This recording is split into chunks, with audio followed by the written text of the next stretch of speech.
Hello friends. तो एक नए वीडियो में आपका मैं स्वागत करता हूं। तो दोस्तों, आज का जो हमारा टॉपिक है इस वीडियो का, ये है ब्रिटिश गवर्नर जनरल एवं वायसराय। देखिए, ये बहुत ज़्यादा इंपॉर्टेंट टॉपिक है और लगभग हर किसी परीक्षा में एक या दो प्रश्न इससे जरूर प्रश्न जो है पूछे जाते हैं। ठीक है, तो दोस्तों इसमें हम लोग जो है 20 इंपॉर्टेंट प्रश्न को कवर करने वाले हैं। ठीक है, तो चलिए हम लोग शुरू कर लेते हैं। और ये सारे प्रश्न जो है 20 प्रश्न जो है सभी परीक्षाओं के लिए बहुत ही ज़्यादा महत्वपूर्ण है। तो वीडियो को बिना स्किप किए अंत तक बने रहिएगा। चैनल पर पहली बार आए हैं तो हम आपसे रिक्वेस्ट करना चाहेंगे कि चैनल को सब्सक्राइब कर लीजिए और बेल आइकन को भी प्रेस कर लीजिए। पहला प्रश्न देखिए हमारा क्या है कि भारत में कंपनी के अधीन प्रथम गवर्नर जनरल कौन था। ये इंपॉर्टेंट प्रश्न है और बार बार रिपीटेड प्रश्न है। ठीक है, प्रथम वाला जो है प्रश्न आता ही आता है। ठीक है, तो देखिए भारत में कंपनी के अधीन जो प्रथम गवर्नर जनरल था वो कौन था। सही उत्तर कहाँ पर चला जाएगा, ऑप्शन सी के साथ चला जाएगा।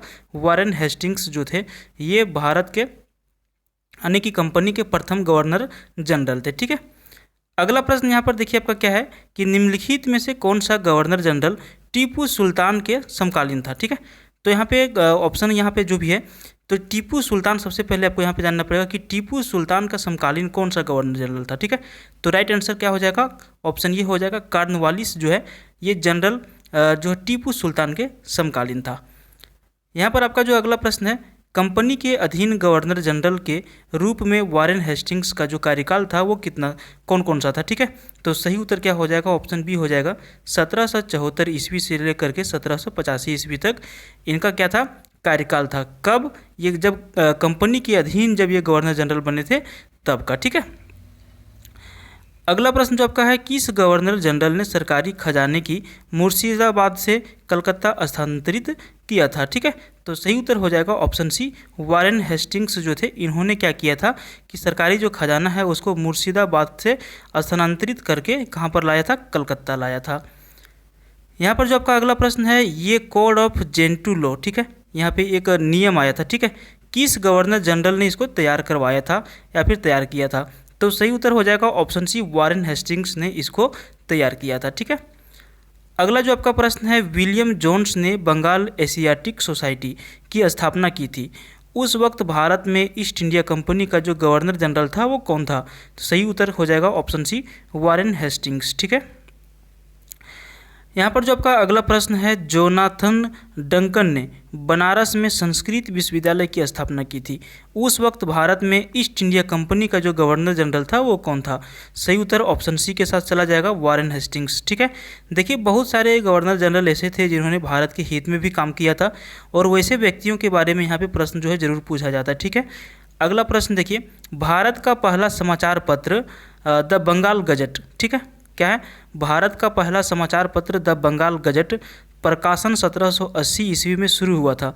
उस वक्त भारत में ईस्ट इंडिया कंपनी का गवर्नर जनरल कौन था। ठीक है, तो ये सबसे पहले यहाँ पे 2-3 प्रश्न आपको क्लियर करना है कि जो बंगाल का जो यानी कि जो द बंगाल गजट जो ये आया था न्यूज़पेपर 1780 में प्रकाशन हुआ था। ठीक है, और ये क्या था, भारत का पहला समाचार पत्र था। और उस टाइम जो ईस्ट इंडिया कंपनी का गवर्नर जनरल कौन था, तो वारेन हेस्टिंग्स उस टाइम यहाँ पे गवर्नर जनरल था। ठीक है, अगला प्रश्न जो आपका है, 1784 ईस्वी का पिट्स इंडिया एक्ट निम्न में से किसके कार्यकाल में पारित हुआ था। ठीक है, तो पिट्स इंडिया एक्ट जो है कार्यकाल में किनके पारित हुआ था, 1784 ईस्वी में, तो वारेन हेस्टिंग्स इसका सही उत्तर हो जाएगा। ठीक है, अगला जो आपका प्रश्न है, दीवानी मुकदमों में जातीय कानून कौन लागू किया था। सही उत्तर हो जाएगा ऑप्शन डी, वारेन हेस्टिंग्स ने। ठीक है, अगला जो आपका प्रश्न है कि सलबाई की संधि के समय भारत में ईस्ट इंडिया कंपनी का गवर्नर जनरल कौन था। सही उत्तर वारेन हेस्टिंग्स चला जाएगा। यहाँ पर जो आपका अगला प्रश्न है, निम्नलिखित में से किस गवर्नर जनरल पर महाभियोग लगाया गया था। सही उत्तर हो जाएगा वारेन हेस्टिंग्स। ठीक है, महाभियोग लगा करके इसको हटाया गया था, तो किसको, वारेन हेस्टिंग्स को हटाया गया था। अगला आपका जो प्रश्न है, बोर्ड ऑफ रेवेन्यू की स्थापना किसके कार्यकाल में हुई थी। सही उत्तर ऑप्शन ए के साथ चला जाएगा, वारेन हेस्टिंग्स के कार्यकाल में क्या हुआ था, बोर्ड ऑफ रेवेन्यू की स्थापना की गई थी। ठीक है, अगला जो आपका प्रश्न है, नागरिक सेवा का जनक किसे कहा जाता है। तो देखिए नागरिक सेवा का जनक कहा जाता है कॉर्नवालिस को। ऑप्शन बी यहाँ पर आपका सही उत्तर हो जाएगा।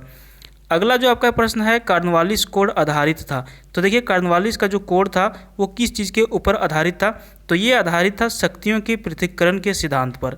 किसका, कॉर्नवालिस कोड का। सही उत्तर कहाँ पर चला जाएगा, ऑप्शन सी में चला जाएगा। ठीक है, चलिए अगला प्रश्न देखिए। अगला प्रश्न आपका है कि किस गवर्नर जनरल ने कार्यपालिका एवं न्यायपालिका के बीच की शक्तियों को विभाजन किया था। तो सही उत्तर होगा ऑप्शन बी, लॉर्ड कॉर्नवालिस ने क्या किया था कि गवर्नर जनरल ये थे जो कार्यपालिका एवं न्यायपालिका के बीच की शक्तियों का विभाजन किया था। समझ गए। यहाँ पर जो आपका अगला प्रश्न है, पुलिस व्यवस्था का जनक किसे कहा जाता है।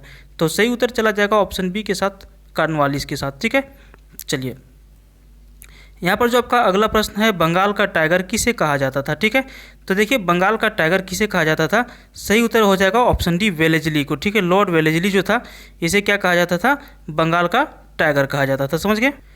देखिए अगला जो प्रश्न हम लोग का है, भारत में सहायक संधि का जनक कौन है। ठीक है, तो देखिए भारत में जो सहायक संधि का जनक माना जाता है वो माना जाता है डुप्लेको, यानी कि ऑप्शन बी यहाँ पर आपका सही उत्तर हो जाएगा। ठीक है, अगला प्रश्न आपका है, निम्नलिखित में से किस राज्य ने सहायक संधि स्वीकार नहीं की थी।